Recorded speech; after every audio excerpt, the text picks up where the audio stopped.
Welcome to The Pulse, a podcast that dives deep into biotech stories and features biotech leaders. I'm one of your co-hosts, Yosef Baidi. I'm your other co-host, Fang He.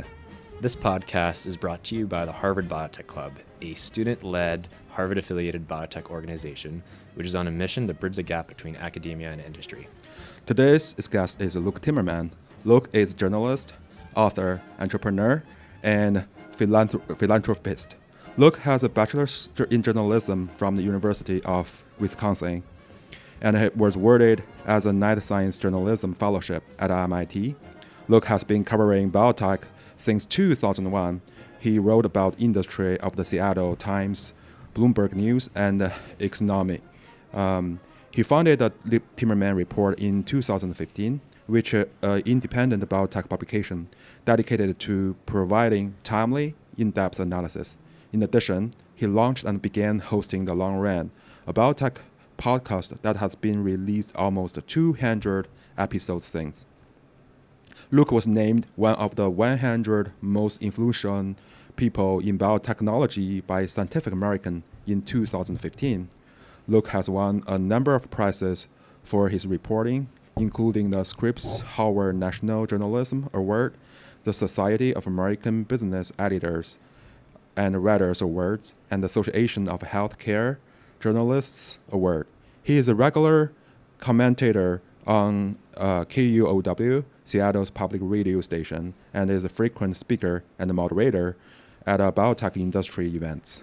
Luke is also the author of Hood, Trailblazer of the Genomics Age, a biography of Leroy Hood. The book was called a must-read by Forbes and named one of the 100 best indie books of 2015 by Kirkus Reviews. Welcome to our show, Luke. Thanks, Fang and Yosef, for having me. Yeah, thanks. We're so excited to have you come out to Boston for this interview. Yeah. Tell us about your upbringing, where you're from. Yeah, so I grew up on a small family farm in southwestern Wisconsin, about maybe 10, 15 miles from the Mississippi River, hill country, kind of a working class, blue collar background. Oh, cool. And then I guess you grew up on the farm, and then in terms of like careers, I guess your family primarily working on the farm. Did you have family working in like journalism, for instance? Kind of was there something in your adolescence that kind of got you into that? No, that took a while, but my dad grew up on a farm. My mom did too. And they go back multiple generations in that part of the country, the upper Midwest. My mom was on the Iowa side, actually.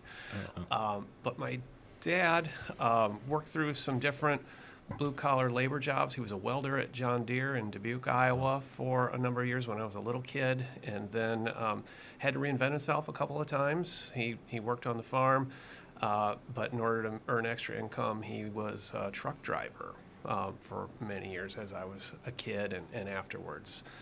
And my mom worked on various clerical jobs, administrative assistant type work.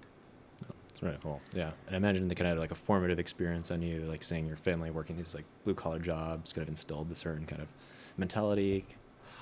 For sure, a hard work ethic. I had a lot of work to do, chores every day that family was depending on me to feed the pigs, clean the pens, bale hay in the summer, shovel corn so that the animals had How many siblings do you have?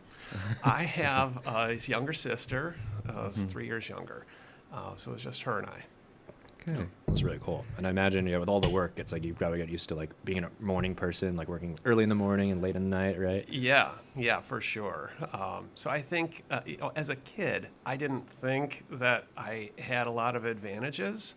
I definitely saw, the dentist kid, for instance, that I go to school, like they can afford the nicer things. But I did well in school, and my parents really emphasized get a good education.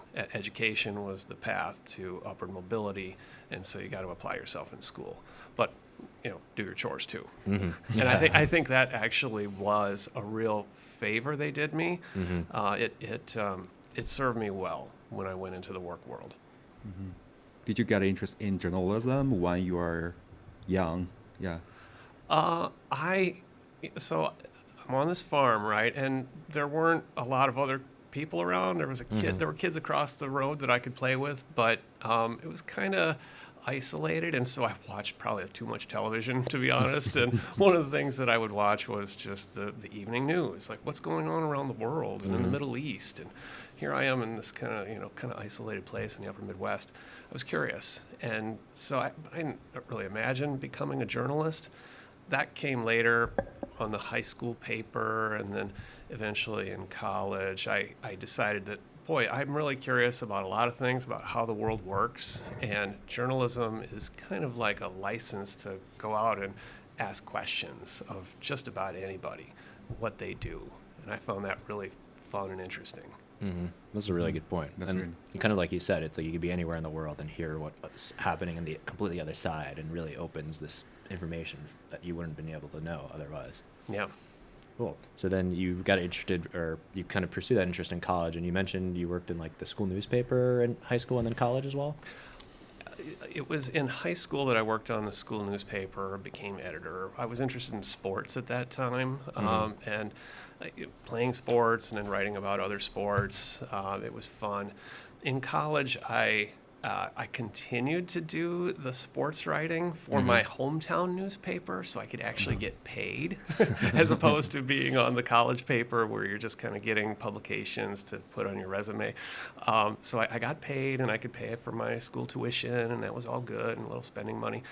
I eventually got tired of writing about sports. It kind of took some of the fun out of the game, and so I started exploring other things like local government and business, politics, and yeah, I've been doing it ever since. It's really cool. Was there like you said you were also interested in playing sports too. Was there like a favorite sport you like to play, or you kind of just really loved playing sports and would go out and do everything? I played baseball, a little bit of basketball. I was too short to be any good. But I like getting out with my friends. Cool. And then, so you had this kind of experience working, I guess you had some experience while in college working for your local newspaper, but after college you had your first kind of, like, I guess, big job, which was working at as a journalist at the Seattle Times. So obviously it was a great newspaper, but you had primarily lived in Wisconsin, the Midwest. How was that, making that transition to move to the West Coast after college? Yeah, so this is how life takes strange twists and turns. I wanted to be a newspaper reporter. So this is the 1990s. People still read newspapers. They were the primary outlets for original reporting. So that was where it was at. And at the time, everyone said, you have to do internships. You have to get published works in professional newspapers to build a portfolio that you can then use to get your first job. And so I did a few of those summer internships, or one in the fall around the Midwest. And my big break, I guess, was to get a summer internship at the Seattle Times. So this is way on the other side of the country. I mean, I had only been on an airplane once, all the way through college. And so I get in my car, I drive all the way up to Seattle, and I'm seeing the Great Plains and the mountains of Montana, and then the Cascades. And it's like, wow, the ocean is here now. And I got there, and I love the natural environment, as you could tell, but the newspaper was also just a superb place, full of, they just won a couple of Pulitzer Prizes that year, 1997, when I got my internship. So the place was just loaded with experienced reporters, editors, photographers, graphic design. It was a great place to just absorb the craft and learn. Okay, what type of news did you cover at the Seattle Times? So I started out just like a lot of beginning reporters on general assignment. You hear something on the cop scanner, and like, there's a protest down at City Hall, and the editor says, go check it out and call me in a half hour. What's going on?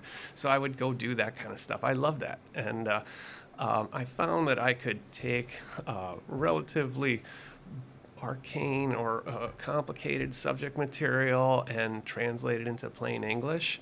So that was kind of a fundamental skill of all journalism, really. And so I just ranged around, tried a bunch of things, eventually settled on business, general business. Okay. General business. So I think where you also start your Biotech news report, journalism. Yeah, so that's an interesting story. So the Seattle Times actually had a strike. And I had just gotten hired about a year prior, so I was the low man on the totem pole in the union seniority. So I would have been the first guy to lose his job. It was a very vulnerable time.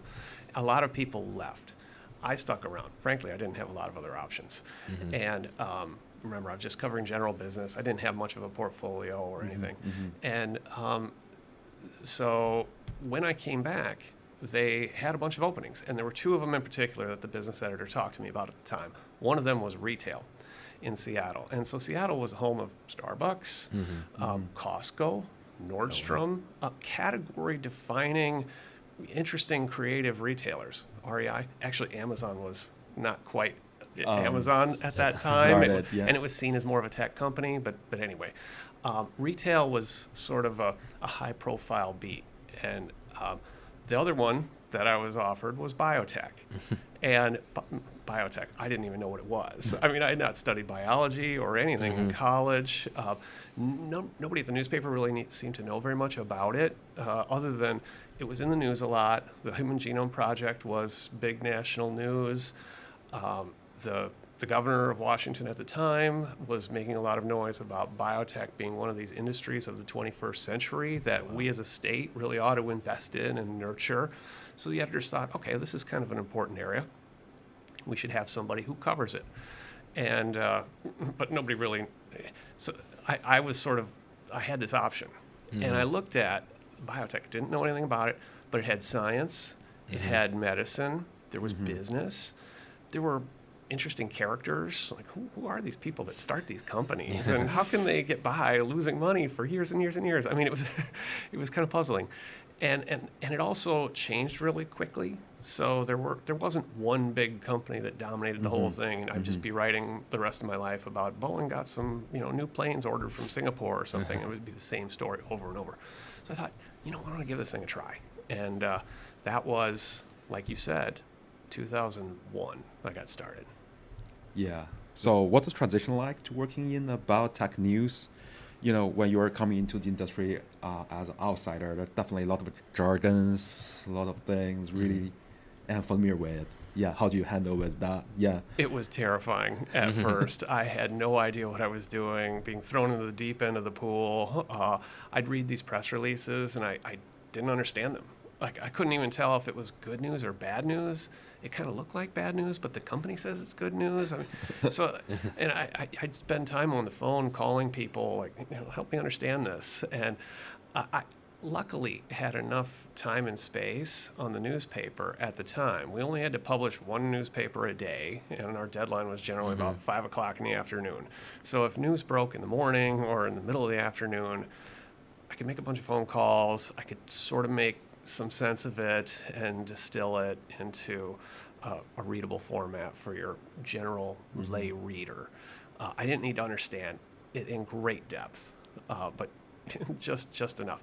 And I guess had the guts to put myself out there and make some mistakes, which I'm sure I did. I'd probably cringe if I went back and read some of those early stories, but I was really fortunate that I had a platform to just get out there and learn on the job. That's really cool. And I imagine like a lot of it's like talking to experts. So was that something that took a while to get comfortable with, like reaching out to these experts, or was it kind of something you just went right into to be like, okay, I'm going to interview this CEO or talk to this person? Yeah, I'm not shy about calling people, and I think that's just sort of part of being a journalist. You can call the mayor and ask them hard questions, even when you're 23 years old. That's just part of the craft attitude, I guess, is that we get to ask the questions. And so I wasn't afraid about that. I was afraid about getting things wrong, or just not putting them in the right context, or just kind of missing the point. There's a lot of different ways you can screw up. I was worried about that. That's a fair point. And then you mentioned like at this time it's very exciting because the Human Genome Project's finished and like the first draft is done. So you wrote a book about one of the pioneers for this genomics era, Lee Hood. and the book was Hood, Trailblazer of the Genomics Age. So was this at this point you really got interested in learning more about this field, and what got you so interested in Lee Hood's contributions to the field to, write a book about him, which takes a lot of time? Yeah, so there's a long story there. He was one of the key people that I got to meet right when I started on the Biotech beat at the Seattle Times. Mm-hmm. So at the time, Seattle was strong in cancer research and immunology.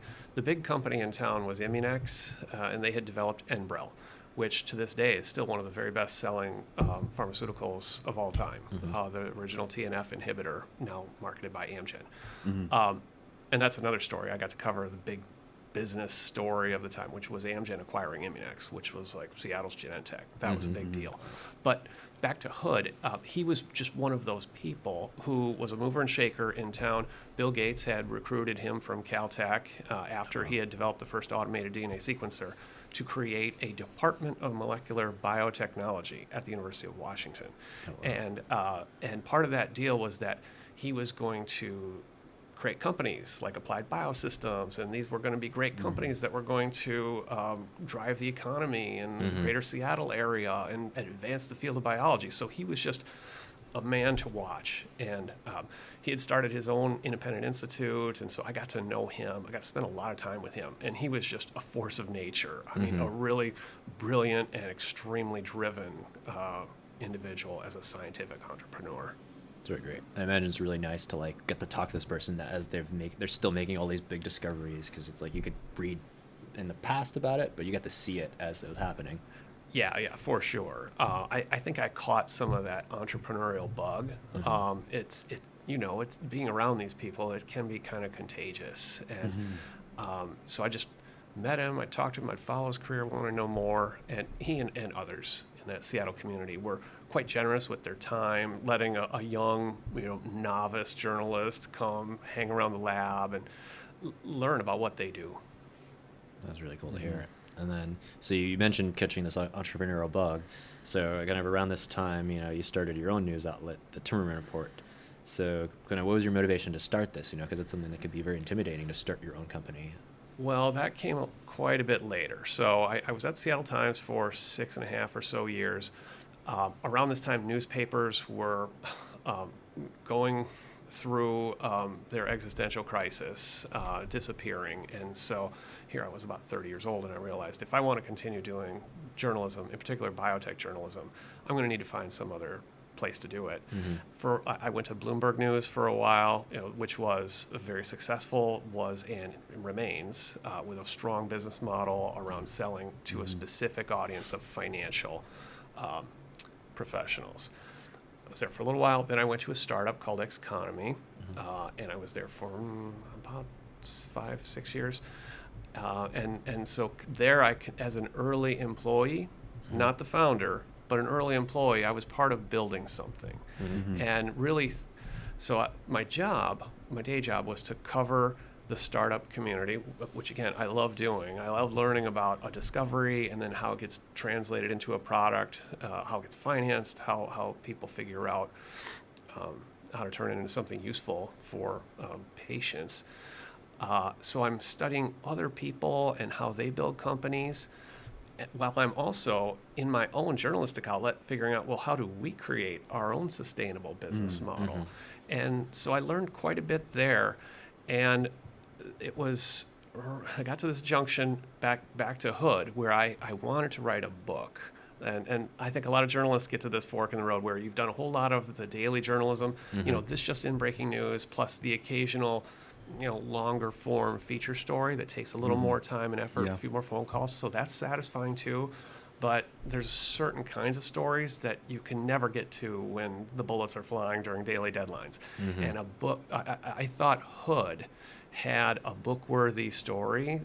His life in science, but also the development of the automated DNA sequencer was a major event for the growth of the whole industry and ushering in the genomics age and personalized medicine. So and nobody had done it. So I wanted to write that book. And because I had known him for 10 years prior, I thought I'm pretty well positioned. And so I made that proposal to him.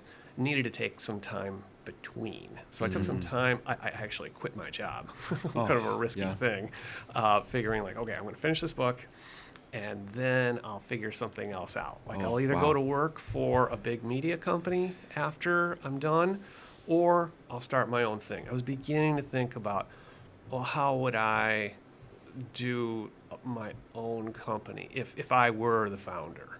What business model would I want? And that was sort of how I got thinking about Timmerman Report. Oh wow, that's really cool. And like Yeah. two very different career options, at this point. Well, yeah, one would be perceived as less risky. Taking the job at the big company would have been perceived as less risky. for sure. However, I'm not going to name that media company, but it is not around anymore or not what it used to be, and Timmerman Report is still here. So I think starting Timmerman Report for sure was a very risky option for a whole bunch of reasons, but sometimes the big company, if it's on a kind of a shaky foundation, it isn't always, even though they might have health benefits and all that from the first day, it's not necessarily the safer option. That's a good point. And then, Good point. these big companies are covering different types of news. And at this point in 2015, you started Timmerman Report. And then other kind of news outlets were also starting. I think Stat was in 2015 and then in Points News in 2016. So a lot of people were getting this idea. So how did you approach, because there's other people kind of getting into this game as well, to differentiate yourself from these other from outlets? others. Well, actually, I was the first of those that you mentioned. So I was thinking about this in the fall of 2014. My own independent solopreneur, they didn't use that term then, but solo Solo. entrepreneur venture. There was no Substack at that time, so there were not a lot of people doing it. At the time, the business model for online news and journalism was click-through based advertising. So you needed to reach a very large audience, and they needed to be highly engaged on your platform for a certain amount of time in order to sell Toyotas or iPhones or whatever it is the advertisers want. And so you saw models like, say, a Huffington Post or a BuzzFeed. They were out there. But subscription-based publications in which readers were paying for the journalism, that was just not really a common thing. And plenty of people told me that was a dumb idea, that was a thing of the past, that the ship had sailed, and that I was I needed to think of some other model. But Stat and others came later. But I did have a good track record and a lot of relationships from my time at Xconomy. So I thought, if I offer people a fair bargain, like a low-priced subscription for a high-value targeted audience of biotech professionals, something like $99 a year when I started, would people just buy it on the confidence that I would deliver value to them over the course of a full year of being a subscriber? And it turned out it worked. There were something like 300 people that signed up in the first month, and that gave me the confidence that, I wasn't yet viable then, but I thought, okay, at least the concept is fundamentally okay. Like, this is something I can build on. 99 1 year, right? Yeah. $99 for 1 year. Okay. And that if I could get to, and the simple math was, if I could get to 1,000 subscribers, that would be $100,000 worth of revenue from individual readers. And, after you pay your taxes and whatever expenses it is for your servers and all that, I would have enough to, pay the bills for my family. So what are the demographics within the community that subscribers do you have, like, are they mostly VC or investment people, or just like from academia or a pharma subscribing? Yeah, there's a mix. It's primarily, I would say, members of the biotech startup community. A lot of management teams, so CEO, CFO, head of business development, head of R&D, communications, finance, those kind of people at companies. Some of the large pharma, R&D, and business development people whose job it is to focus on the startup community, the most innovative segment of biotech. That's really where I've tried to carve out my niche, not in the coverage of large companies that are already fairly well covered by other media. So nobody needs me to write another story about Pfizer or Merck or Johnson & Johnson. Those are, the Wall Street Journal, Bloomberg, Reuters, they're covering their major events. But these little companies that very few people have heard of are often the ones doing the most innovative things. And again, coming back to the business model, I'm not going to get 1 million page views by writing about Editas medicine when it's 10 people. Yeah. But I can learn something. These people are really interesting, and it's valuable to a subset of the industry. So that's where I try to operate, and those are the kinds of readers, the people who are interested in that sort of thing, are the ones who come to Timmerman Report. It's a good point. It's like, how do you get your own niche, and like how do you make sure like you're targeting those people that like will subscribe to your outlet? Yeah. Well, and then I'm not sure if this was around this time, but we were kind of looking more into, I got into podcasting and saw you were involved with the Signal podcast with Stat. So how did you go about getting involved with that? Well, you go way back, Harry. I'm impressed. The Signal podcast was a production of Stat. So interestingly enough, this was probably 6 months after I had started Timmerman Report, and I had confidence that I had achieved viability. Like, I wasn't crazy. I didn't need to, go out and find another job. This was going to work. And around that time, Rick Burke of Stat, the co-founder and executive editor, gives me a call and says, I'd like to talk with you about how you can work with us. And I said, well, one idea that I've been playing with that I haven't been able to pursue on my own yet is the thought of a podcast. And I thought, well, maybe if I could find a partner, we could do something together, maybe talking about the week's news in a kind of a talk show format. He didn't really want that so much, but I suggested Meg Terrell as my partner because she was someone who had covered biotech at Bloomberg. She came in behind me after I had left Bloomberg, and so I got to know Meg professionally, and I respected her work. I thought, okay, why don't two of us come together? And he liked that. And so two of us came together and created that Signal podcast. And we modeled that a little bit after some of the popular radio, like professionally produced radio shows at the time, Radio Lab, This American Life. What if we could do a 20-minute focused, scripted show about a given interesting topic at the time in biotech? So we did that, and we had some fun with that. Yeah, no, they looked great, and I guess like you had this interest in getting into podcasting, and I imagine that kind of you maybe had the bug already for podcasting, but maybe you want to continue it. So from this experience working on the Signal podcast with Stack, was this the inspiration for starting your own podcast, which we know now is The Long Run? Yes. So I had to stay nimble with changing media platforms of the time. So, I mean, as you learned, I grew up on the written word, text on printed paper, and then it became written word on the internet, and you could make revisions, you could do things real quick. It was much more high speed, high tempo.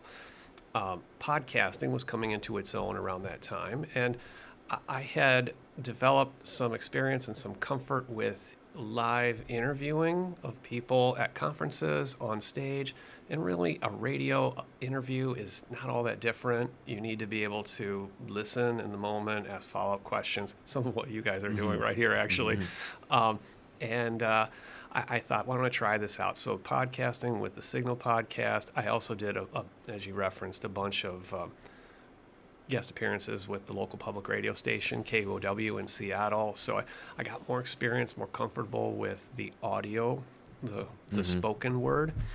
And yes, when the Signal podcast went away, this was early 2017, I thought, okay, I see some reasons. I mean, do you want to get into some like business reasons why that didn't work? So I mean, we got to something like 10,000 listeners at the time, and but there were 4 people working on this thing, and it was quite a bit of production work, and that wasn't a large enough audience to justify all of the work that went into it. So I thought, well, what if I did something? If this is going away, I can do something myself. The tools are available online. I just need to get a little practice with publishing them, or maybe I can get a sound editor to help me out with some of the finer points. But if I do single interviews, up close interviews in a long format, I think that would lower the production costs and still reach about that same size of audience, people who are interested in this sort of thing. And that could be a viable thing that I could do for the long run. That's a good point. It's like finding a niche, because that's something we've experienced ourselves, because now there's so many podcasts. It's like, how do you go about differentiating yourself and finding something that's interesting, and then strategizing, thinking like, how are you going to get your listeners? Yeah. Yeah, well, I had that audience. I was pretty comfortable that I understood who they were and what they were interested in. And the audio storytelling format, I thought there are a lot of people who have interesting biographies that lead them to this moment of possibility in medicine. And I thought there's a lot of potential for audio storytelling here. Who are these people? How did they get to where they are? And what is it that they're doing that, if successful, will really change the world in a pretty positive way? It's a good point. And you mentioned like wanting to really get this single guest, or maybe two guests in some cases, and really explore like in this like long set of interview. And then for your first interview, you got to speak with John Maraganore, who was a very exciting story. And you mentioned in the beginning of the intro of this, wanting to talk more about biotech and the perception people have of industry, such as drug pricing. So you kind of mentioned a little bit about your idea for starting the podcast, but was this something you wanted to go about? Like, how do we demystify the biotech industry for people who want to know more about it, since in some ways it could be very mysterious for people who are on the outside? Yes. So going back to the very beginning, I've always thought about how to foster greater public understanding of biotech. Now, just saying that right now, at this moment, it's kind of hard to hear myself say, because I can't say that I or all of science journalism has done a great job of that. We work, we try. There are other things going on that are beyond our control. But yes, I did think that by making these people, by humanizing the guests in the beginning, that I could foster greater understanding of what, because there's some universality to it. Like, where did you grow up? What did your mom and dad do? What kinds of things, what were your favorite subjects in school? Like, these are questions that everyone growing up has to navigate and deal with. So now, instead of just talking about some, egghead brainiac who knows this thing about CRISPR that you've never even heard of, and it scares you, right? And you turn off the channel. Well, now all of a sudden, this is a real human being who wrestled with some issue and kind of stumbled into a field. Well, that's a universal human experience. And if you can if you can grab along with my hand in those first few minutes, like, this is an interesting person that I kind of want to get to know, well, then I hope that you might stay with me when we get into a little bit more of the science and why that's interesting. Yeah, it's a good point. I feel like in news, often the case, it's like the celebrities that they cover to humanize are usually like athletes, musicians, actresses, actors. So I think it's really cool that you could do this with scientists who, historically haven't been covered in these type of kind of interviews, and humanize them as well. Yeah. And, you mentioned John was the first guest, and that's one of the great things. I mean, this was a brand new thing, and I'm just testing it out. And I said to John, I've got this idea, and like a real entrepreneur, he just runs with it. He says, let's do it. And so he took that risk. How can I help? And it's just that's what an entrepreneurial community is about. It's about opening doors, making introductions, being willing to try new things, support other people in their ventures. Yusuf and I have been among your listener and the Long Run podcast, and they know your signature questions every time. It's like, where are you from, where are you upbringing, where are your parents do. So we start from the same way today. Yeah. Well, I hope I'm not too predictable. Throwing a few surprises here and there. Yeah, I think that's you making the Long Run as really your own personality and your own style. That's great. And We know you call your podcast long run. People in the field can, I think, didn't even to explain. People in the field can understand because this is a long and high risky journey to develop life-changing medicine, or even just regular medicine. Yeah. Why have you learned from interviewing almost 200 guests about why they are so driven to work in the area that is so challenging, so difficult, and also obvious highly regulated? Yeah. Well, this is a highly diverse industry. It draws people from all around the world, very talented people.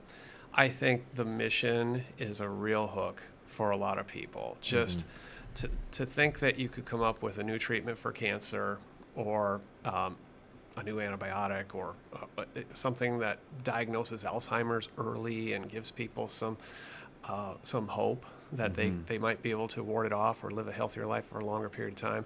I mean, that right there. I mean, there are a lot of things that people can work on, but I think increasingly people are drawn to really meaningful mission type work, because if you're going to work these long hours and make all kinds of sacrifices for a professional life, I mean, most people kind of want it to amount to something in the end, and maybe not everything's going to work out, but even taking a shot at it is worth it. So I find that through line characteristic in a whole lot of the guests. And, of course, people have to have some intellectual ability to even begin in this area. So, like, everybody's smart. But there's a resilience, a steeliness to really stick with it and roll with the punches on the good days and the not good days. I find that really appealing. I like being around it. I hope that I can maybe even model that in some ways. Yeah, that is a good point. It's like, even though they're all very different and working on different science, it's like good to see like there's these common characteristics or common traits you see from their personal lives that come into like why they're so good at their job in terms of being scientists or executives. Yeah, I mean, they present well, they sound good, look good, and all that, but everybody's had their hard times, their low moments, and I actually get to draw some of that out in the Long Run podcast. And coming back to that point about humanization, we have a lot of things in common, and that's one of them. It's cool. And then, you've interviewed almost like 200 guests on your podcast, and, all the guests and interviews are great, but would you be able to tell us a little bit about what's the most interesting interview you've had, or kind of maybe more eventful, something that stuck out to you from one of the interviews? Boy, I mean, so many that I've enjoyed. I had Amy Abernethy on pretty early on before she went to the FDA, thinking about how we gather evidence, how we know what we know. And that's a long-running challenge.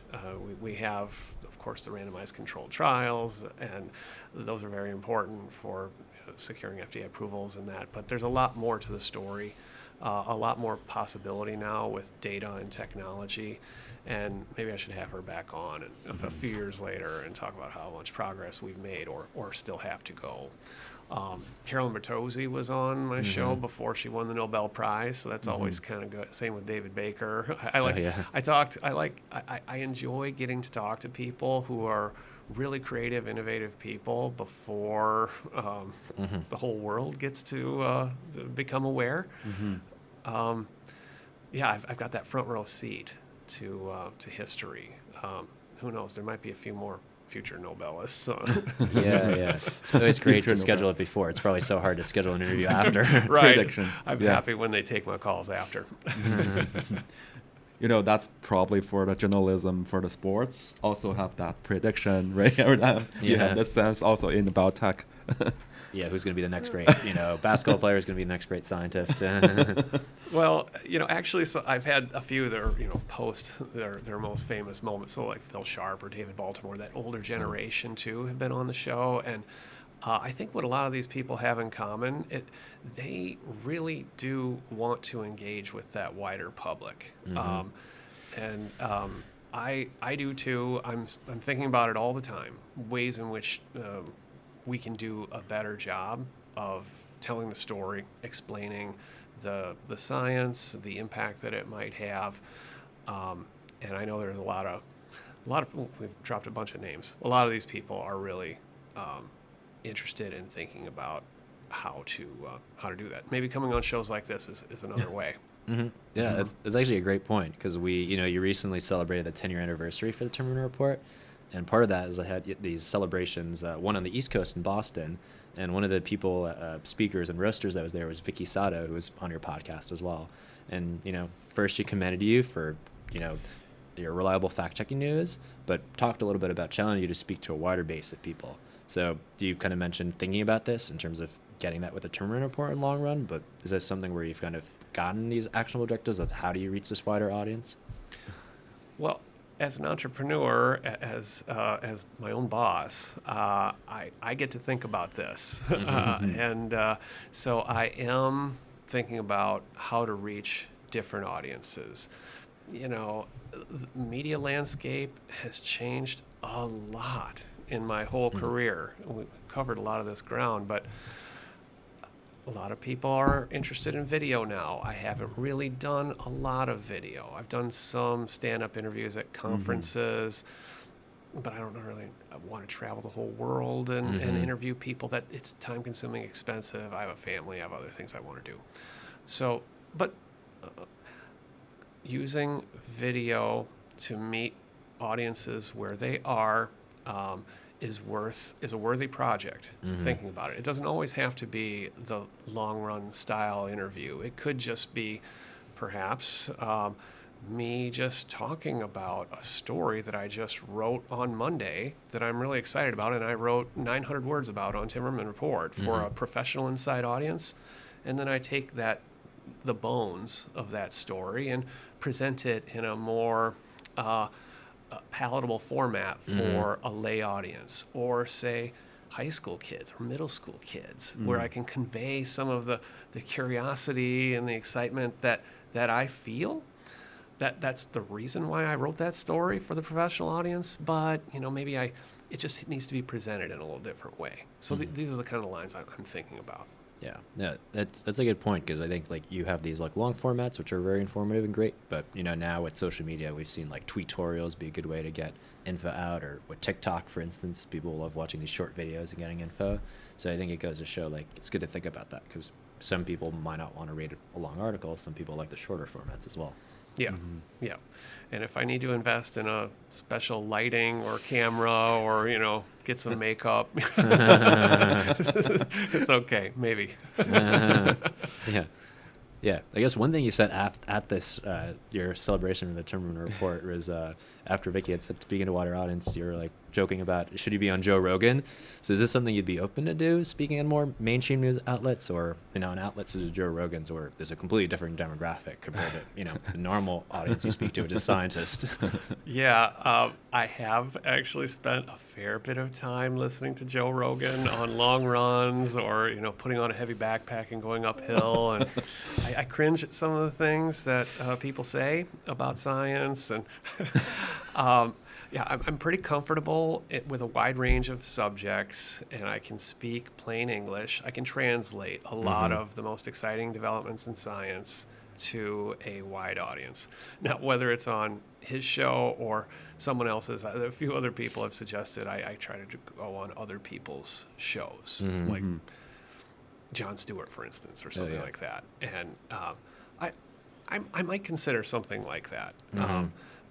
Here I am talking with you guys, and I expect that you'll be reaching a similar type of demographic to the one that I already reach. And now that's good. I mean, it won't all be the same. There will be some people who will hear this, and it'll be new.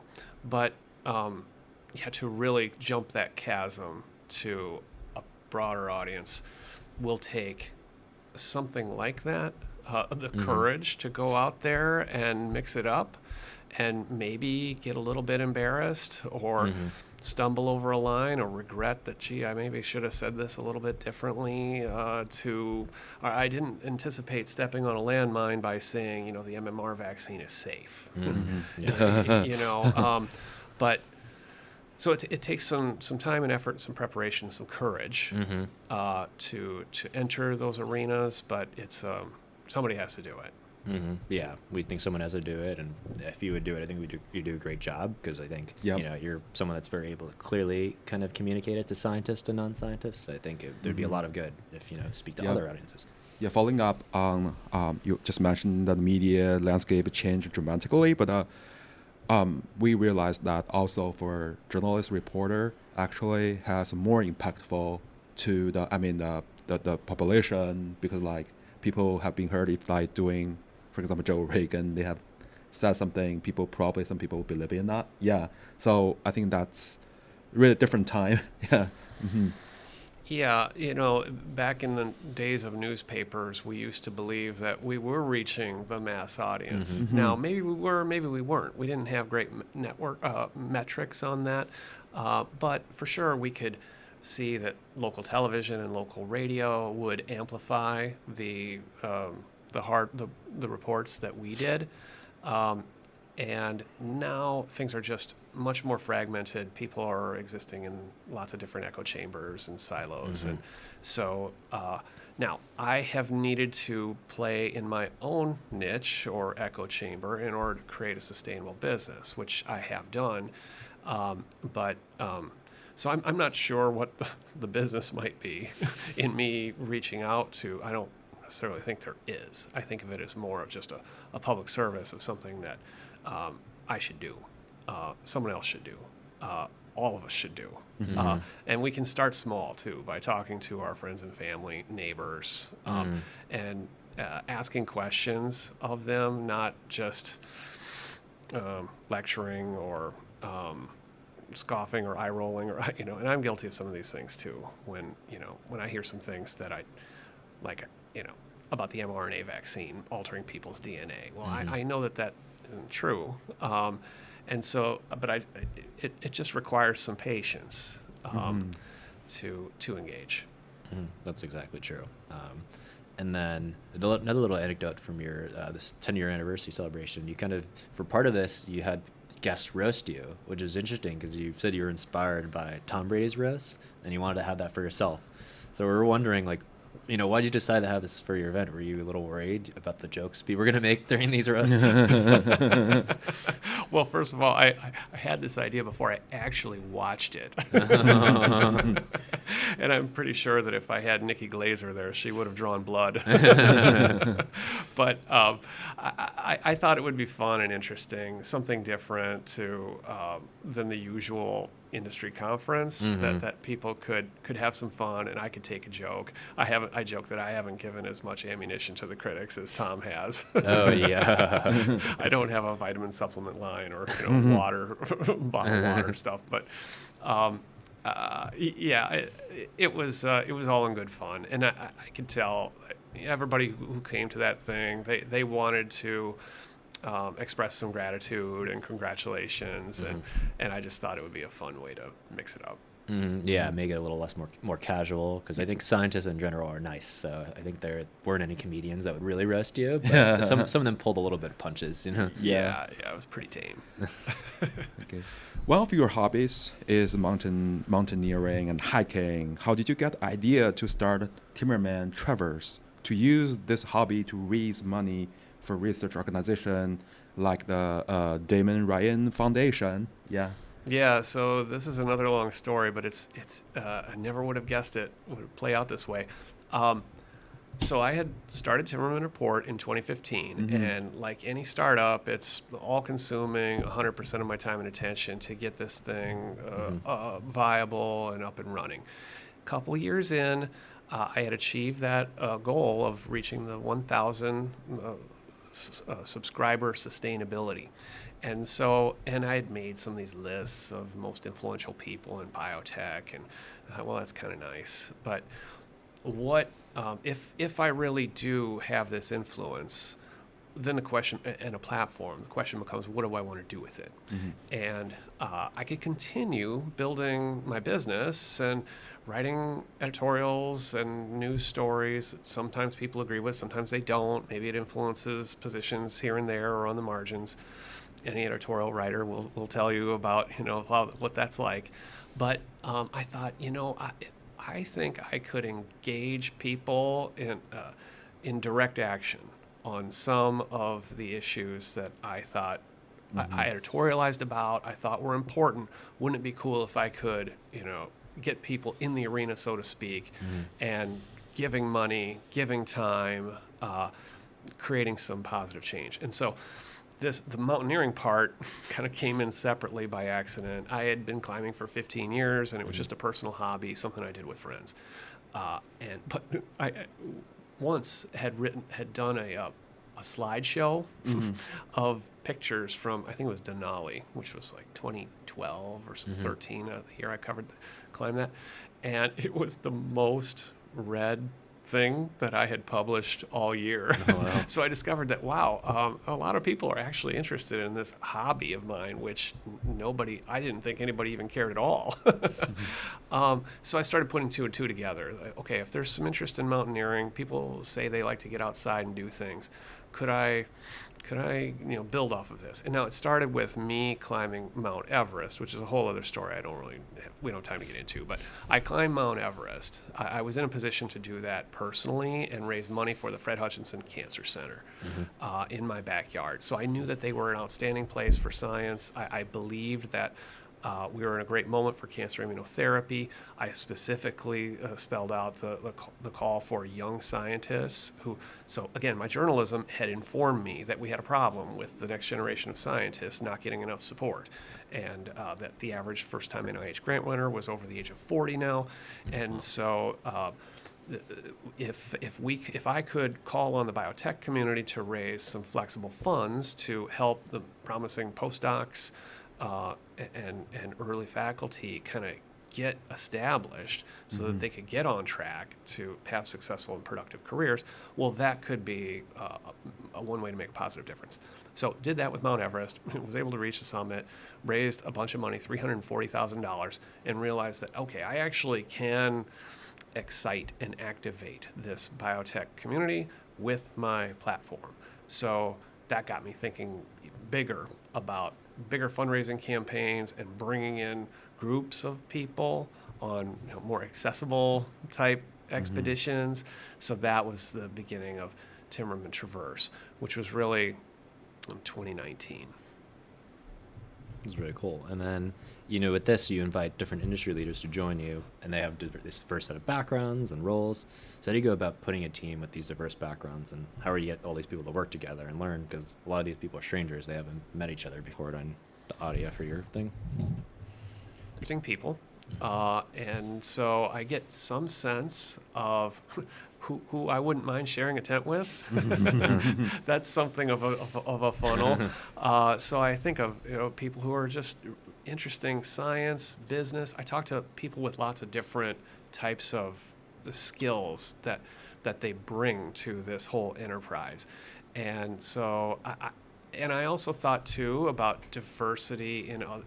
So there's diversity of thought starting there, but then there's also racial and gender and ethnic. And I happen to encounter lots of people from all these different walks of life. So I'm kind of lucky in that sense that I can draw from such an interesting, diverse pool already in so many ways. And I thought, if I could put these people together on a team, that they will enjoy getting to know each other and proverbially, sharing a tent, sometimes literally, sometimes not, but you get the idea. And we will come together around that thing we have in common, like cancer research, supporting young scientists, fighting poverty. There are a couple different things that I've done. We come together around the common cause, and get outside, fresh air, exercise, doing something together for a cause. I think this brings together a whole lot of things that make people happy. And actually, I think there's an evolutionary case for this. I think going back to hunter-gatherer days, like what I just described there is something that people have been doing forever. Yeah. It's meditation. Yeah. Shape meditation. Yeah.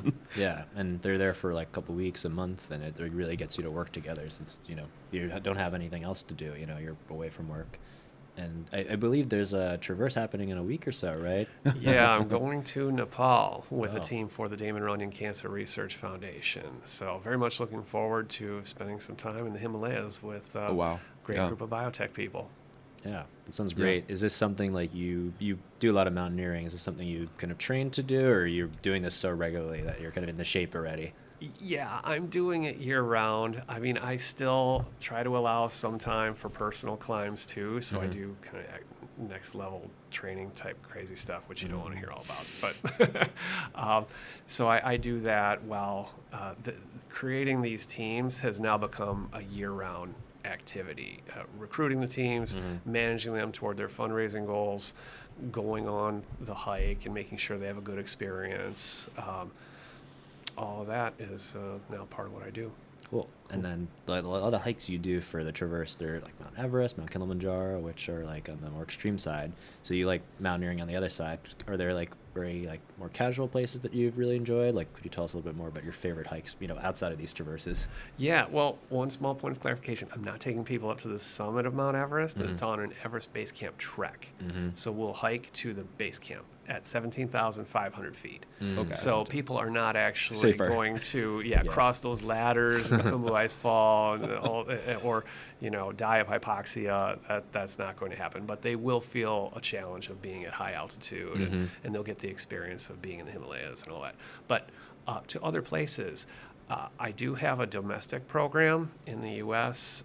So for Life Science Cares, have taken people on the Presidential Traverse in New Hampshire, which is 2.5-day program, 20 miles, 7,000 vertical feet of up and down, stay in a couple of kind of rustic huts up on the ridgeline.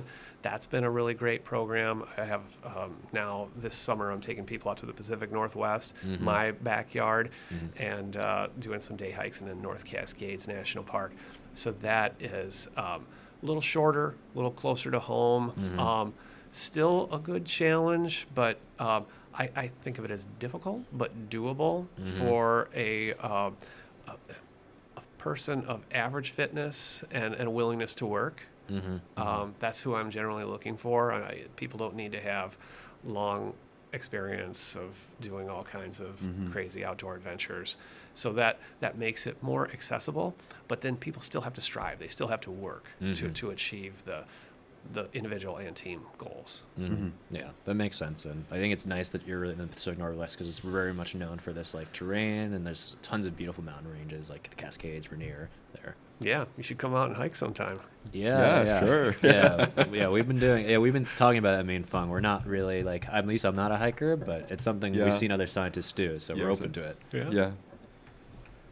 So currently in biotech science overall, there's a lot of like uncertainty with funding in the U.S. How do you think the U.S. Biotech pharmaceutical companies will respond to this uncertainty to make sure they can still develop transformative medicines and innovation, keep innovation? Yeah, this is a really good and timely question. Everybody is wrestling with this one.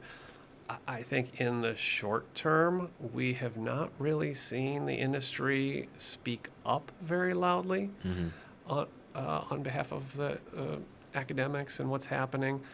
I think they are concerned behind the scenes for sure for the long-term health of the industry because, as you know, this is where a lot of the inventions, the ideas come from.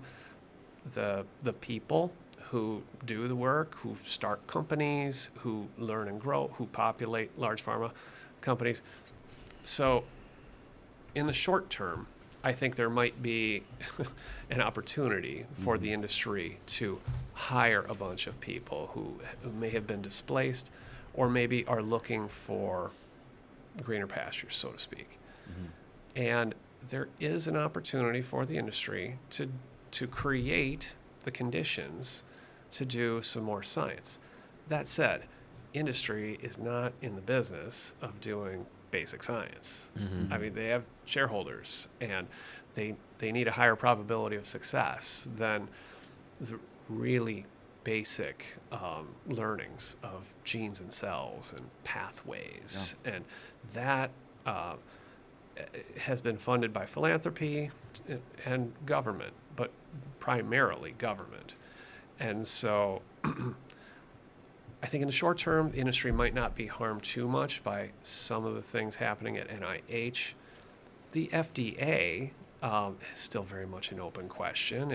If they suffer really deep cuts and a lot of qualified people leave, that very well could create a bottleneck for new applications, slowing things down. And that is definitely a major concern to companies in the near term.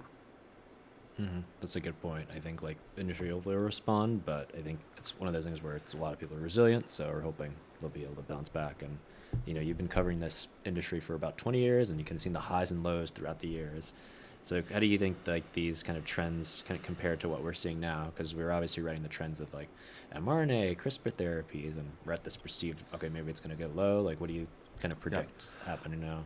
So it's really a volatile time. The science and the technology have never been better. I mean, it's back to 20 years ago when I just didn't have the opportunity to write about so many really impactful new medicines.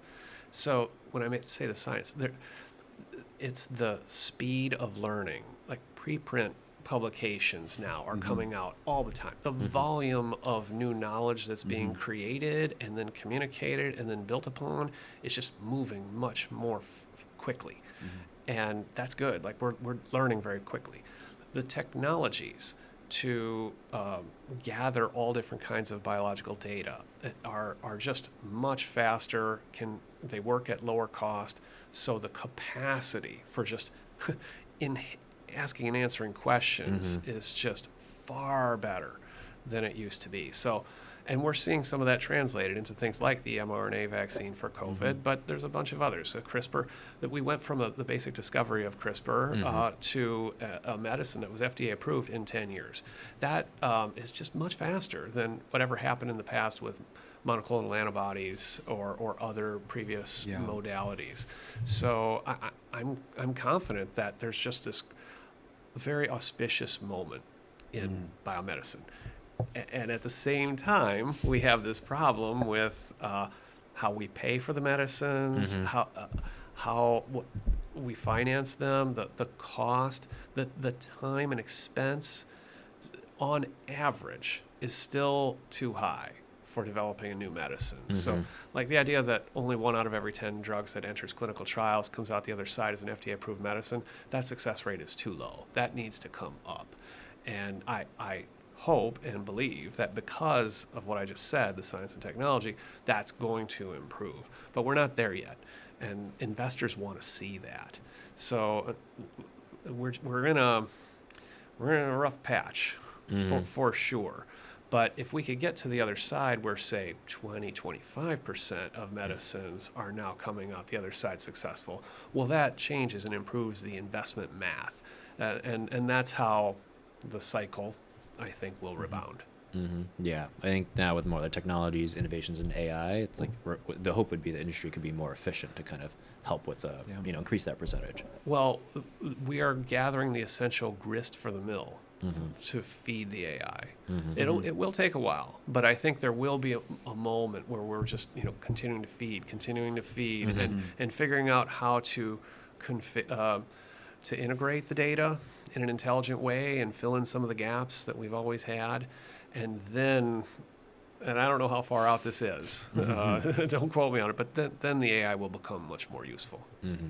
Okay. Great. Cool. That was great to hear kind of the 20 years of you covering biotech and going back to Timmerman Report now being 10. It's grown a lot in those 10 years. So we're wondering you talked a little bit about different kind of formats to think about covering news, but how do you think it's changed as it's grown? I imagine you really still want to get that personal feel, but you're much busier now as it's become 10 years old. How has Timmerman Report changed? Yeah, you can imagine the next 10-year anniversary. What do you want to achieve? Oh, next boy. anniversary PR20 celebration. Well, PR20. You're putting me on the spot there, Fong. I would love to be able to say that I fostered greater public understanding of biotech, And these past 10 years, I've been able to achieve a sustainable platform that has kept me in the game. I'm definitely still in the game. But I can't say, because I used to write this in my performance review to my boss at the Seattle Times, my first couple of years on the biotech beat. I want to foster greater public understanding of biotech. And at that time, it sort of meant, well, I'll write some good stories, and maybe a few of them will get on the front page and maybe get picked up by local television, and we will make an impact. So I've been doing this for 20 years. I can't really say that I can spike that football in the end zone just yet. But 10 years out, maybe there will be some way to measure that and say, I don't know. I mean, it won't be just me. It will be a whole bunch of other science journalists and practitioners, people, men and women in the arena who work on this long-term project of building better bridges to the society that ultimately sustains the whole scientific enterprise. We got a lot of work to do in kind of rebuilding those bridges, rebuilding trust. It won't happen overnight. It won't happen from one person, but I would like to be one of the people working on that project. Love to hear. Yeah. It's not one person's job, but I think you're doing a lot with the Timmerman Long Report project. as well as the long run as well, which has been growing really popular. So, and also for appearing on podcasts such as this as well. Yeah, well, I appreciate you guys having me here and reaching out to your audience of next generation biotech entrepreneurs. I mean, I can only imagine the cool things that your listeners are working on, and I'd love to find out more about them and tell and translate things to that wider world. Yeah, no, I think it definitely would be the case. And we want to thank you also for taking the time to be on the podcast in person while you've been making the trip from Seattle to Boston. And, we're very busy with the hike coming up in a week. So we really appreciate you and also the support from the club over the years as well. Yeah, well, thanks, guys. Thanks for having me. It's been a pleasure. Yeah, thank you so much. Thanks so much.